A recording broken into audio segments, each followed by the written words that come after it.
Hey, Kim, it's good to see you. Today we're talking about projected retirement contribution limits for 2023. Benefits firm Mercer recently released its forecast for next year's annual contribution limits, and its projections indicate that those limits will see unprecedented increases in 2023. The reason behind that is something we've talked about a lot: inflation, right? Got to keep up with that.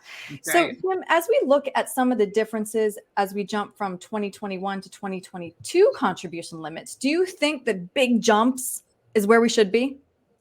I think that big jumps are definitely warranted, especially if you look at this little chart. You can see that the limits really haven't gone up too terribly much. I know 401ks aren't represented here, but from 2021 to 2022, the increase was only $1,000 year over year. So I definitely think that we are due for a big increase, especially with what inflation is doing, and I hope that we do see it. Okay. So, Kim, as I told you a second ago, my dad always said, don't leave money on the table. You really should contribute to these funds. So, how important, though, is it to max out those contribution limits? Well, the rule of thumb that you hear in the industry is to try to at least save 15% of your salary. So for some people, that means that you would be maxing out, what you're allowed. For others, it would mean that you're not quite hitting that.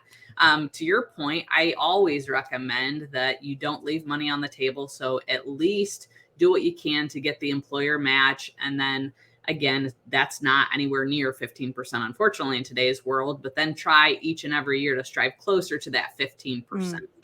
Okay. Now, just another question. Let's say, we are creeping up on the end of the year. Let's say that I'm expecting a $6,000 bonus. Do I put that toward my mortgage? Do I put it in a Roth? Do I put it in my 401k? Do I put it in my portfolio?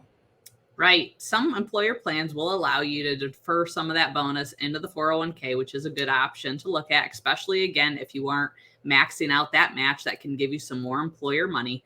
I am a big proponent with taking a little bit of that bonus and actually doing something fun with it, because I think it's important to reward ourselves.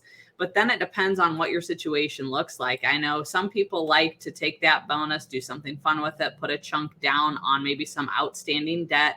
Again, for a lot of people, I don't think putting a big chunk down on the mortgage is going to make sense, because most people still have the mortgage rates that are very low. So Mhm. then looking at investing that additional money is likely a good idea. Okay. Well, this was helpful. Kim, if somebody does want to talk to you about how they are allocated with their retirement savings and where they should put an extra bonus, what's the best way to reach you? Best way to reach us is to go out to our website. It's got all of our contact information out there, www.young-wm.com. And we'd, be welcome to help anyone out we can. All right. Kim, thank you. Thank you.